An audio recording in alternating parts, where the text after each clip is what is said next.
Well, I have my tripod working. It doesn't really, I'm not getting the very good picture of the rebounder thing, but you can see me bouncing on it. This is the health bounce. This is my balance bar. You can see my treadmill in the back. I don't like how this is set up, but I mean, I haven't quite mastered how to use the tripod thingy.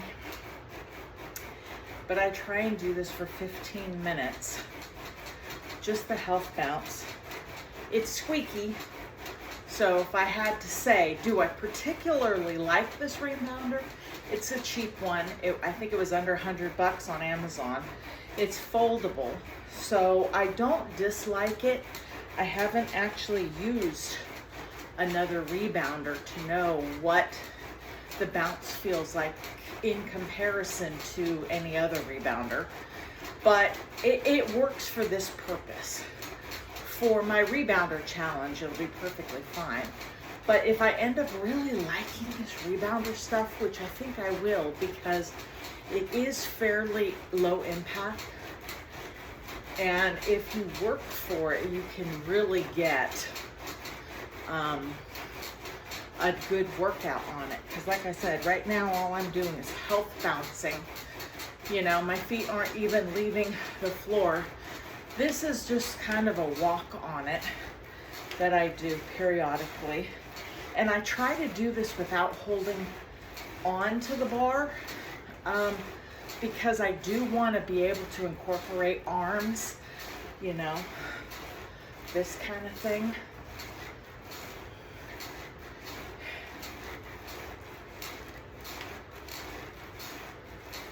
But this is what it's like. They say 10 to 15 minutes a day on this. You know, I'll alternate it forward, backward, but I do kind of have to hang on a little bit here because I'm not completely steady on my feet. And then I'll switch up the legs on this. And then I'll go back to the health bounce. I do have to bend my knees slightly. I am pricing out and looking at the better bungee type of rebounders.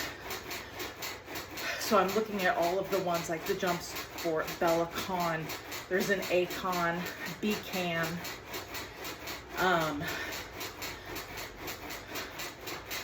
you know, use this for at least the rest of this year, but then save some money. So at the start of the new year, I might buy a really good one. But that, I mean, depending on the one I would get, Bellicon is like super expensive. And because I am single and live by myself, I would kind of need to get the Bellicon assembled, because I've heard putting the bungees on this stuff is not exactly the easiest thing in the world. Now, what I have heard about the Jump Sport is it comes pre-assembled. You don't have to pay extra for it, whereas on the Bellicon you do. You have to pay for that. So I sort of did a price out of a Bellicon with everything I would want. I would want the foldable legs because I don't have a ton of space to leave out a fairly large mini trampoline in my living room. I just don't have enough space for it. I have to be able to put it up, put it behind something, even put it where the little treadmill mat is up against the wall type of thing could work. So having foldable legs would be convenient, it'd be easier. I have a big table down here where I have my Legos, and I could fold up a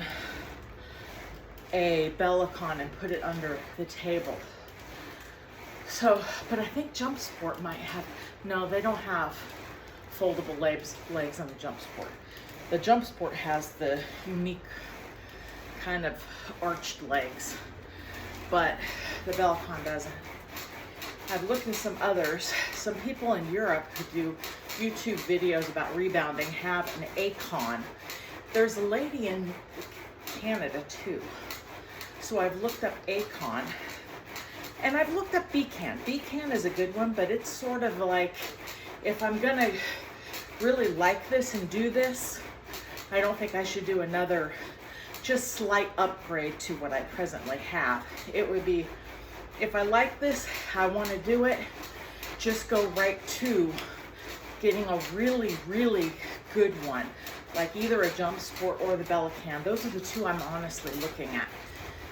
The Jump Sport is cheaper than the Bellicon by about 500 bucks. The Bellicon one that I would look at with shipping would probably set me back $1,300 to $1,500, just depending. The Jump Sport probably would set me back $750, $800 with shipping.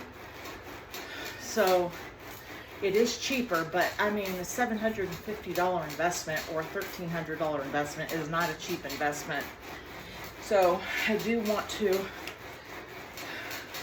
test this out, because if I can do this for the 30 days solid through most of the year, I suspect I could be very happy getting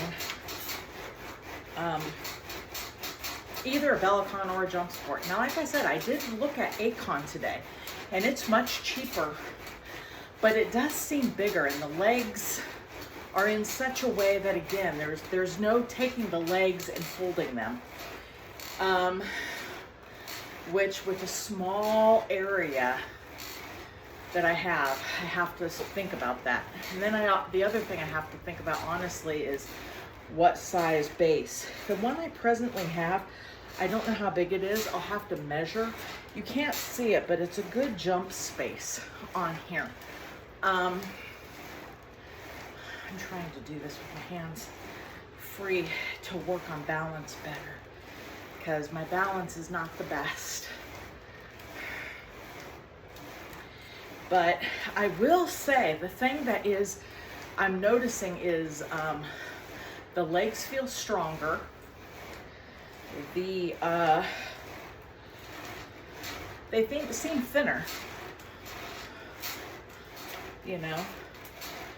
And I'm a person that likes walking, so technically speaking, being able to use this and simulate a walking motion, you know, we're at 8 minutes on this right now. I think I'll go to 15 like I have been doing, but you know, I'm breathing hard. I'm not completely sweating, so I probably ought to finish up on the treadmill, which I can do. I can do that.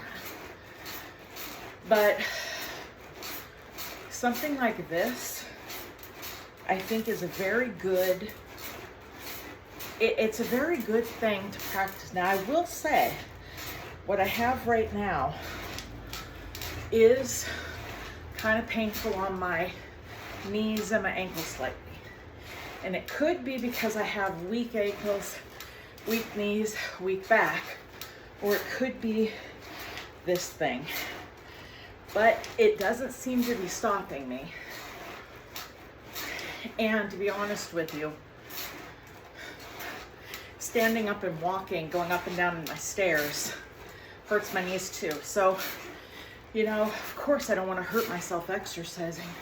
But then there's also the very real fact that living, walking, doing anything at 275 pounds makes for painful back, knees, ankles. So if I'm looking for absolutely no pain, I think I missed that boat. I think for the rest of my life, I will have to deal with some aches and pains, some neck pain, back pain, low back pain, knee pain, ankle pain, foot pain. I think I have missed the boat on being able to do exercise with no pain. I missed that boat. And I spent the 20s and 30s and 40s where you could do a lot of exercising with little physical pain. I miss that boat. Because even if I lose another 100 pounds, which that is my plan, I want to get to, well, right now I just want to get to 250. Then 225, 200, 275, that kind of thing. I don't know that I'd want to get any lower than 275, but we'll see. It's just a matter of, you know, what's healthy. I'm looking for a functional body. I'm not looking for the most beautiful body that ever was. At this point, I just want functional, to be honest with you. I want to be able to, you know, walk up and down stairs. Maybe not even holding hands on the railing, but if I have to, that's fine. I just want to be able to go up and down stairs. And I need to be able to go up and down stairs for the rest of my life because I live in a 2-story house. So that's the functionality of what I'm talking about my body.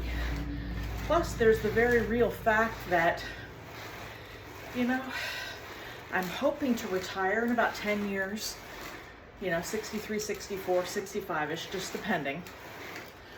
And I don't really want to retire and then do nothing. Part of me would like to retire and do more traveling. Doesn't have to be out of the United States. It would be great because in 10 years, I fully expect my 10-year-old dog and my 2 14-year-old cats will not be alive in 10 years. So when I retire, I should have no dogs or cats. I will have a corn snake because they can live 20, 25 years, and she's only 3.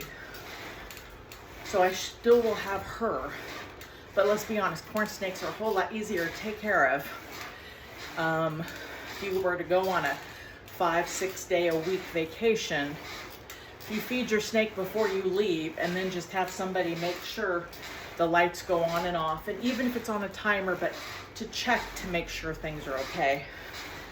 They're so much easier. And occasionally put water in the dish, spritz it down if it gets below 40% humidity.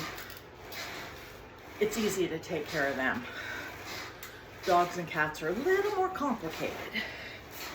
But, you know, being 64, 65, I want the ability to travel. I would sure love to be able to go on a family vacation with my brother and his kids. By then they'll be in their mid to late 20s. And it'd be nice to say, hey, the family's, you know, going to Hawaii. Let's, you know, rent a house for all of us and go to Hawaii for a week, 10 days, something like that. And it would be nice to be able to walk around Hawaii easily. So that's kind of why I'm doing this. And I've picked the Rebounder because, you know, just doing this for 13 minutes, it's 13 and a half minutes, I have to say, it's not that hard. I do feel like I'm getting a workout because I'm breathing hard. I'm not really sweating. Well, a little sheen on my forehead, not much. Of course, I didn't do quite as active because I normally do the Rebounder in front of I watch Midlife Stockman, one of his cleaning yards videos, and I do my Rebounder when I watch him. But I just wanted to do this Rebounder video. But I should top it off with a 10-minute walk on the treadmill because I think that would be good. But I can feel it in my low back. Just this 15 minutes, I can feel in my low back. Like I said, I don't know if it's the Rebounder. I don't know if it's just being 275, not in great shape. Exercising will make anything hurt. Thing. So I'll do a little above 15 minutes. That way I fully do 15 minutes on my Rebounder. And fold it up and put it back in the corner till tomorrow. But we're fast approaching day 2 on my Rebounder challenge, August 2nd. And as you can see, it's gone well. I'm pleased as punch to be able to put this on my tripod, even though I don't like how my phone's configured in there. But at least have the video and you can see me doing the rebounder and what I'm doing. So I will go ahead and turn this off now.